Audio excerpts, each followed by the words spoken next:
Eh bien salut tout le monde, c'est AZK, bienvenue pour ce DeFi Actu du 8 mai 2024, j'espère que vous allez bien. On a beaucoup de news pour aujourd'hui, donc je ne vais pas trop perdre de temps. On commence avec Vitalik Buterin qui propose l'EIP 7702 qui vise à affiner l'abstraction de compte sur Ethereum. Ça fait beaucoup de mots compliqués. L'abstraction de compte justement, ça vise à simplifier l'expérience utilisateur sur la blockchain via pas mal de choses, notamment le fait qu'on puisse payer ses frais de transaction en d'autres cryptos que de l'Ethereum, qu'on n'ait pas nécessairement de clés privées à stocker, que tout repose sur des smart contracts, etc. On ne va pas trop rentrer dans les détails, ce n'est pas le sujet pour aujourd'hui, mais ça avance de ce côté-là, ça prend un peu de temps, mais l'abstraction de compte, ce n'est pas quelque chose de nouveau et ça existe déjà sur d'autres écosystèmes. Si je ne dis pas de bêtises, on l'a sur tout ce qui est Starknet, Solana, Aptos, je crois qu'on l'a aussi du côté de Zcash, enfin en tout cas on a certains aspects d'account abstraction en anglais. J'aime bien le terme en anglais abstraction de compte, en français je trouve que ça fait bizarre, ça fait un peu banquier, j'aime pas trop. Bref, ça c'est autre chose. On a FTX, tiens en parlant de banquier, c'est pas une banque FTX mais ils avaient fait faillite et tout, et là a priori 98% des créanciers de FTX devraient recevoir 118% de la valeur de leur compte. Pourquoi 118%? J'en ai aucune idée. Après, c'est la valeur par rapport au dollar. Forcément, si vous aviez, j'en sais rien moi, un bitcoin sur FTX au moment de la faillite, vous n'allez pas récupérer un bitcoin. En fait, c'est par rapport à sa valeur en dollars et il s'est extrêmement bien apprécié depuis. Donc, vous allez récupérer peut-être 4 fois moins dans ce cas-là. Après, ceux qui avaient que des stablecoins par exemple, je pense qu'ils se mettent plutôt bien. Surtout que, à mon avis, il y avait quand même pas mal de gens qui devaient avoir que des stablecoins ou assez peu de crypto, puisque à l'époque, il y avait 8% d'intérêt facile sur toutes les cryptos et c'est une des raisons pour lesquelles il y avait pas mal de gens qui avaient posé sur FTX. Bon, en tout cas, pour ceux qui sont dans le bateau, a priori, ça avance bien cette affaire. Voilà, le virement devrait être confirmé dans les 60 jours suivant la validation des remboursements. Donc écoutez, plutôt bonne nouvelle du côté de FTX.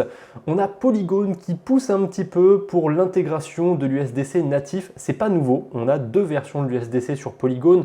Vous commencez à avoir l'habitude, je pense. On avait des versions bridgées de l'USDC sur la plupart des Layer 2 d'Ethereum ou des blockchains EVM. Et il y a de plus en plus de nouvelles versions de l'USDC qui sont natives, en fait, que vous pouvez directement envoyer à Circle pour avoir des dollars en échange. Alors, je dis ça comme ça, hein, mais en tant que particulier, c'est pas possible, il me semble. Hein, c'est vraiment pour tout ce qui va être entreprise. Mais bon, à la limite, on s'en fout.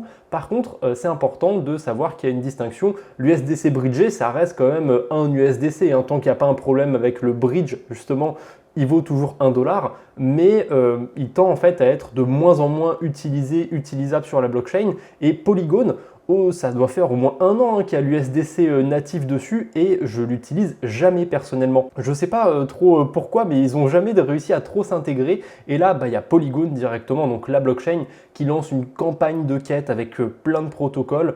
À voir si ça va marcher, si les gens vont se détacher un petit peu de l'USDC bridgé. Mais ouais, pour le coup, Polygon, les gens ont du mal. Base, il n'y a pas très longtemps, au début, il n'y avait que l'USDC bridgé, il y a l'USDC natif qui est arrivé et je trouve qu'il s'est plutôt bien implanté, même si on a encore un peu les deux. Sur Arbitrum, on a aussi un peu les deux, mais l'USDC natif, il est très bien implanté. Sur Optimism aussi, sur d'autres blockchains. Sur Zcash aussi, je trouve que ils ont un petit peu de mal. Je crois qu'ils ont lancé des quêtes aussi de ce côté-là.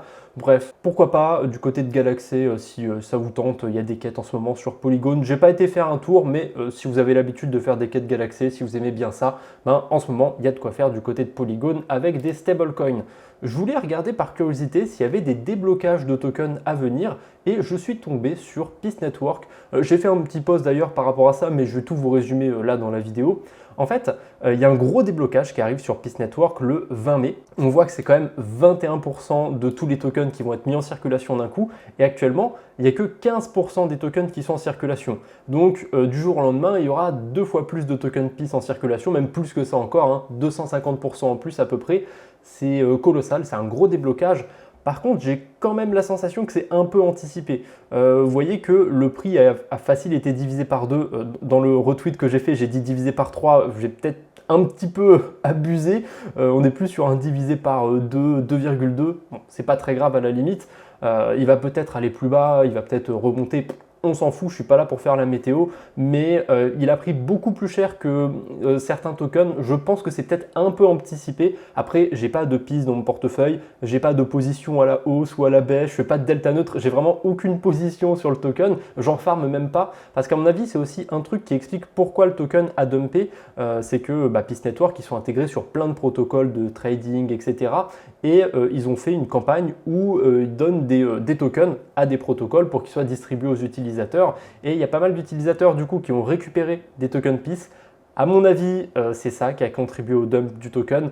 Bon, j'en ai pas la certitude, mais ça m'étonnerait pas. Donc on va voir si ce déblocage va avoir un gros effet sur le token. Je suis pas convaincu, on a encore 12 jours pour le voir. Et en général, c'est toujours un peu anticipé ou ça arrive toujours après coup. Ça arrive très rarement, même quand il y a des énormes déblocages comme ça arrive très rarement la date parce que c'est un peu comme le halving sur Bitcoin en fait. C'est connu ce genre de date, on peut les retrouver facilement. Là, vous voyez, je suis sur Dropstab.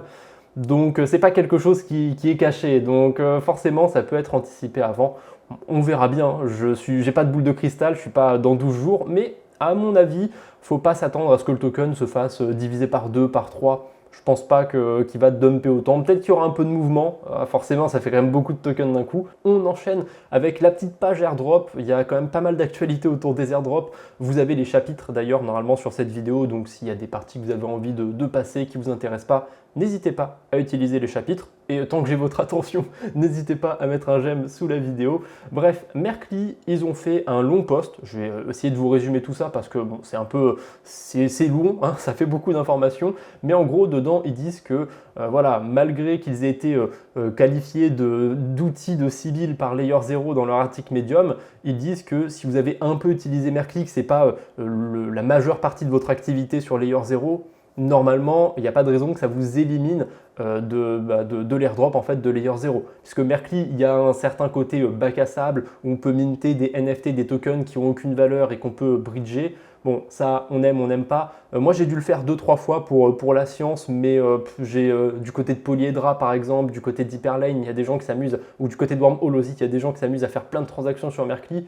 Moi, c'est pas trop mon type, ce genre de transaction. Par contre, il y a un truc c'est un vrai besoin, je trouve, c'est la fonction Refuel qui est sur Mercli. C'est pas le seul outil qui utilise Layer 0 et qui a une fonction de Refuel, mais c'est un des seuls outils qui a été épinglé comme étant Sibyl, alors qu'on a Gazip, on a d'autres outils comme ça hein, qui fonctionnent exactement de la même manière, ou en tout cas d'une manière très très similaire. Et pourtant, hein, il n'y a que Mercli qui est épinglé. Et comme ils le disent dans leur thread, ça correspond quand même à un vrai besoin. Moi, ça m'est déjà arrivé plus d'une fois de me dire « Ah merde, j'ai pas de quoi payer les frais sur telle blockchain. » Et hop, je vais changer un petit peu de Matic contre les frais sur, j'en sais rien, Core, Celo, je suis pas sûr qu'il y ait Fuse. J'allais dire Fuse, mais je suis pas sûr. Peut-être, je m'en souviens plus. Peu importe, il y a une cinquantaine de blockchains et ça permet aussi une certaine flexibilité. On peut envoyer depuis Optimism vers Clay, depuis Matic vers Canto. Enfin voilà, c'est des chemins qui sont assez improbables et du coup, ils plaident un petit peu leur cause en disant que y a une réelle utilité, que malgré que la snapshot ait été prise, il y a encore pas mal d'activités sur Mercli du côté de Layer 0. Bon, on va voir ce que ça va donner. D'ailleurs, tant qu'on parle de Mercli, Hyperlane, il riposte souvent des tweets, des posts de Mercli. Donc, à mon avis, il n'y aura pas trop de discrimination autour des Sibyl sur l'airdrop d'Hyperlane. Voilà, vous pouvez utiliser Mercli pour faire des carabistouilles, mais je pense que garder cette idée de faire avant tout des transactions utiles, du volume, etc., je pense que c'est quand même le principal. Si vous faites que des transactions poubelles, on va dire, sur Mercli avec Hyperlane, je pense que c'est pas impossible que vous passiez quand même à côté de l'airdrop. Si vous n'avez pas fait une seule transaction, on va dire, organique, un vrai bridge, bon, je vois pas trop l'intérêt en fait pour le protocole de vous donner des tokens, mais après pourquoi pas. Polyhedra l'a fait et il y a même eu un double airdrop justement pour les utilisateurs de Mercli, donc j'en sais rien, on peut quand même être surpris. Bref, on verra ce qui va se passer. En tout cas, si vous avez utilisé un peu Mercli, même du côté de Layer 0 et tout, ils ont un petit peu calmé la foule. Si vous avez utilisé juste une fois Mercli ou même quelques fois, mais à côté vous avez beaucoup d'activités sur Stargate ou The Aptos Bridge ou d'autres protocoles, a priori vous ne devriez pas être éliminé de l'airdrop. Bon, on va voir ce que ça va donner. On n'a pas encore d'outils pour vérifier si on est éligible, etc. On aura plus d'informations dans les semaines à venir.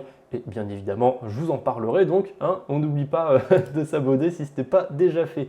Et petit rappel d'ailleurs par rapport à Layer 0. Alors bon, là j'ai pris un screen de 0 len, mais c'est pareil, hein, vu que le ticker ça va être 0 quelque chose. Faites attention, il y a beaucoup de phishing autour des airdrops, donc des faux posts qui sont sous les threads, des fois des gens qui viennent dans vos DM, etc. Faites très attention, relisez bien les arrobas des comptes. Voyez bien l'URL des sites sur lesquels ça vous mène, s'il n'y a pas un problème, mettez une extension comme Pocket Universe qui bloque pas mal de faux sites. Voilà, Pocket Universe, franchement, c'est un des meilleurs conseils que je peux vous donner. Moi, ça m'est déjà arrivé quand même 2-3 fois d'aller sur un site, d'avoir un petit doute et direct, il est bloqué par Pocket Universe. C'est super. Comme d'habitude, soyez prudents, hein, sur la DeFi, il n'y a pas de risque zéro et même sur les réseaux sociaux maintenant. Un petit mot sur l'airdrop de Mod Network, un peu du foutage de gueule je trouve. J'ai l'impression qu'il n'y a pas beaucoup de monde qui en parle. Hit9, bon il est assez salé dessus mais je le rejoins quand même. Il y a eu un petit souci on va dire sur l'airdrop de Mod. Le claim a été décalé de 25 minutes. Pour le coup, j'étais pas là au tout début. Je crois que j'étais même pas chez moi à ce moment-là. Je m'en foutais un petit peu. Bon, si j'étais là pile au moment, j'aurais peut-être pu vendre les tokens autour de 10 centimes et finalement, je les ai vendus autour de 7-8 centimes.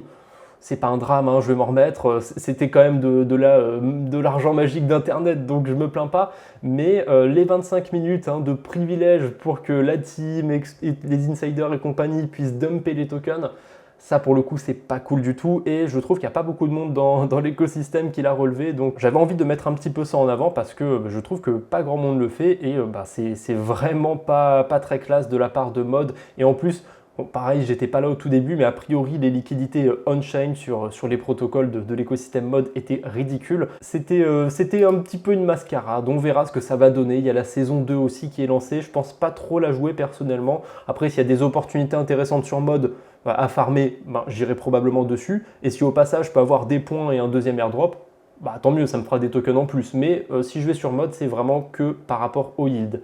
On a D-Bank, j'ai un peu les boules parce que quand j'ai fait le DeFi Actu du 6 mai, juste après avoir terminé la vidéo, D-Bank qui poste ça, un petit appareil photo. D-Bank et Rabi, c'est la même boîte. Je me suis dit que si Arabi lançait un système à points, ce qu'ils ont fait il y a quelques mois déjà, il n'y aura pas d'airdrop du côté de D-Bank. Et a priori, si, il va se passer un truc du côté de D-Bank, on pourra avoir 2 tokens. Un peu curieux, mais pourquoi pas. C'est quand même 2 produits qui sont différents, même s'il y a des certains points d'accroche entre les deux, ça reste 2 produits différents. Sauf que Rabi, quand ils ont posté une image comme ça avec un appareil photo, c'était pour annoncer le système à points. Là, D-Bank, j'ai bien peur que ce soit la même chose, qu'on ait un système à points. Bon, on verra ce que ça va donner du côté de D-Bank. Une bonne nouvelle du côté de Eveil, j'en avais déjà parlé parce que ils ont lancé un airdrop. Le token n'est pas encore disponible, mais on peut déjà aller faire la démarche pour le claim, etc.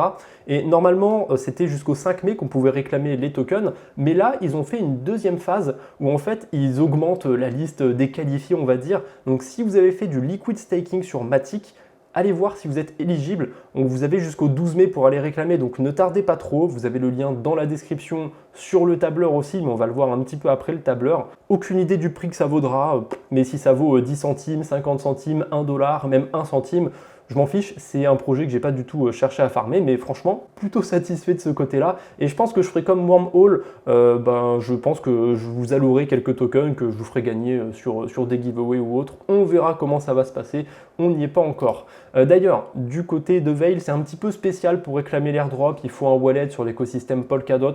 Donc si jamais vous galérez un petit peu avec ça, j'ai fait une petite vidéo de 5 minutes pour vous montrer comment réclamer l'airdrop de Veil. Et si vous l'avez déjà fait d'ailleurs pour la phase 1 et que vous êtes aussi éligible à la phase 2, normalement il n'y a pas besoin de refaire le claim. Allez quand même voir si vous êtes éligible, mais normalement votre quantité de tokens se met à jour toute seule puisque on peut faire la démarche pour aller claim, mais le token n'est pas encore lancé. Encore une fois, attention à tout ce qui va être phishing, etc. Les gens qui vont faire croire que vous avez des tokens à aller récupérer ou quoi que ce soit.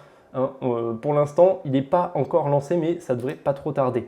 Un autre projet qui a lancé son token, j'ai pas du tout suivi, je suis pas du tout éligible à ça. A priori, il y avait des quêtes à faire autour du projet, je suis complètement passé à côté. Mais si ça vous parle, Spectral Labs, voilà, ils vont lancer leur token. Je pense qu'on peut aller les réclamer, mais qui ne sont pas encore vendables tout de suite. J'ai pas été voir en détail. Mais voilà, je vous mettrai le lien dans la description. J'ai pas encore eu le temps de l'ajouter au tableur, mais je vais faire ça dans la journée. Ensuite, on a quoi? Sweland qui commence à lancer ses points. Bon, il y a plein de protocoles qui font ça maintenant. Du côté des protocoles de lending sur Sui, j'étais un petit peu déçu par Navi et par Scallop. Donc je m'attends vraiment à rien du côté de Sweland. Mais bon, ça reste quand même un gros protocole. C'est la même team que derrière Solend. Et il y a des guildes assez sympathiques sur le protocole. Donc je pense que je vais quand même farmer un peu dessus, mais pas pour les points, juste pour ce qu'il y a à faire sur le protocole. Et d'ailleurs, il y a un truc qui est intéressant, c'est qu'ils vont baisser les taux d'emprunt sur l'USDT et l'USDC. Donc si vous avez des boucles de lending intéressantes à faire, ça peut être pas mal d'utiliser Sweland. Les points, c'est un petit bonus, mais si déjà vous avez une stratégie qui vous donne un rendement sympathique, allez en premier temps vers cette stratégie et les points, c'est un petit bonus. Ensuite, on a quoi? Ah oui, ça c'est pas mal. Déjà, Zero Lane, je pensais qu'ils avaient fait fort puisque c'était sur Linea, il me semble. Il y avait 6 types de points différents sur le Easy Ethereum ou 5 types de points, je m'en souviens plus. Mais bon, de toute façon, là, on a un nouveau record. Ionic, ils ont fait 7 types de points différents. C'est abusé sur le WRS Ethereum. Alors, on a quoi? On a des points Ionic, on a des points Tortue, on a des points Mode, on a des points Tortue Mode, on a des points Kelp, on a des points Tortue Kelp et on a des points Eigenlayer. Donc il y a l'air d'y avoir quand même des trucs en double, les points Tortue Mode et Tortue Kelp, ça a l'air d'être un peu du doublon, mais c'est complètement absurde, avec des multiplicateurs, etc. D'ailleurs, on a aussi le délire des multiplicateurs de points maintenant. Je ne l'ai pas mis de côté, mais j'avais vu un protocole qui avait mis un multiplicateur de fois 200 sur leurs points. Ça devient complètement ridicule la hype des airdrops. Ça me rappelle un petit peu enfin c'est pas le début de la DeFi, mais l'arrivée de la DeFi sur la BSC et tout en 2021, où il y avait aussi un délire de multiplicateur et tout, où les gens comprenaient pas trop et c'était assez rigolo et bon, ça changeait pas grand chose en fait, un multiplicateur ou pas. Bref. Voilà, c'est les points, c'est la mode du moment, moi je trouve ça un peu ridicule, mais bon, vaut mieux en rire qu'en pleurer. Et j'avais dit qu'on parlerait un petit peu du tableur. D'ailleurs, ça me fait extrêmement plaisir, totalement au pif au moment où j'enregistre la vidéo, il y a 3 personnes qui consultent le tableur. Donc merci beaucoup à ceux qui l'utilisent. J'essaye de le mettre à jour le plus souvent. Il y a des fois où j'ai pas trop le temps, mais là en ce moment je trouve que j'arrive à trouver pas mal de temps. Et il y a quelques airdrops là dont je n'ai pas parlé dans la vidéo, mais qui sont sur le tableur. Donc XSwap, Zerolane, Camino, Drift, il n'y a pas encore le token, mais on peut vérifier si on est éligible. NIM, ça devrait pas trop tarder. Je crois que les tokens n'ont pas encore été distribués. Là, je ne sais pas pourquoi une erreur s'est produite. Attendez, on va actualiser la page. Est-ce que je pourrais peut-être aller voir un peu plus? Voilà, c'est revenu à la normale. Donc, on a Renzo, Merlin, etc. Je vous laisse faire un tour pour voir un petit peu ce qu'il y a dedans. Et notez aussi que quand il y a des tokens qui sont bientôt à leur fin pour aller les réclamer, j'ai tendance à les mettre en avant. C'est pour ça que j'ai remonté Cashmere, par exemple, et Eveil aussi. Vous avez encore quelques jours, voire un jour pour Cashmere pour aller les récupérer. D'ailleurs, du côté de Cashmere, c'est pas des tokens, c'est des points. Ils ont fait fort aussi. Là, c'est des points qu'on doit aller réclamer. Bon, pourquoi pas, on verra ce que ça va donner. Voilà, c'est tout ce qu'on a pour la page airdrop. Il n'y a pas eu de hack d'ailleurs cette semaine, enfin pas cette semaine, c'est 2-3 derniers jours, ou en tout cas j'en ai pas trouvé, donc c'est plutôt une bonne nouvelle. Donc on enchaîne avec les levées de fonds. Il y en a 2 qui vont marquer là sur les derniers jours. On commence avec Botanix du coup qui a levé 8,5 millions de dollars. C'est sur l'écosystème Bitcoin et sur leur description ils se vendent comme la première Layer 2 EVM sur Bitcoin. Je n'ai aucune idée de ce que ça va donner, mais je vois ABCDE dans les investisseurs et ABCDE ils ont investi sur énormément de projets dans l'écosystème Bitcoin et ils étaient relativement early je trouve sur tout ce qui était ordinals etc. Donc ça ne veut pas dire que là ça va être un super projet Botanix, mais en général quand je vois leur nom sur un truc de l'écosystème Bitcoin, c'est toujours un petit plus je trouve. Mais bon, peut-être que là pour le coup ils ont investi sur un mauvais projet, j'en sais rien, je ne veux pas leur porter l'œil non plus, je ne connais pas plus que ça, mais Botanix Labs, ils ont levé 8 millions de dollars. La deuxième levée de fonds qui a attiré un peu mon attention, c'est Lava. Bon, Lava c'est un petit peu plus compliqué comme projet, un des trucs qu'ils font c'est de mettre à disposition des RPC. Alors les RPC c'est quelque chose qu'on n'utilise pas directement, ou en tout cas on n'a pas l'impression de l'utiliser directement quand on fait des transactions sur la blockchain, mais c'est ce qui sert à faire la communication entre votre portefeuille et la blockchain, donc c'est très important les RPC. Voilà, Lava, il me semble qu'ils ont un système à points, que si vous utilisez leur RPC, vous avez des points, je ne m'en souviens plus trop, il me semble aussi qu'il est sur le tableur. Voilà, ils ont levé 11 millions de dollars, est-ce qu'ils vont bientôt lancer leur token ou pas, j'en sais rien. On enchaîne avec quoi? Sablier qui débarque sur ZK Sync. J'ai fait une vidéo il n'y a pas très longtemps sur la chaîne principale autour de Sablier, donc je vous invite à aller la voir si ça vous intéresse. On peut faire pas mal de trucs du côté de Sablier, mais le gros, ça va être de bloquer des tokens pendant une période de temps, de faire du vesting, etc. Ensuite, on a Vélodrome qui débarque sur l'écosystème de mode. Je vous en avais parlé justement dans le dernier DeFi Actu. Ça y est, ils sont dessus. Bon, c'est très récent, donc pour l'instant, il n'y a pas grand chose à faire. Il y a quelques pools de liquidité, mais ça y est, c'est apparu. On a Kyber Network aussi qui arrive sur Xlayer.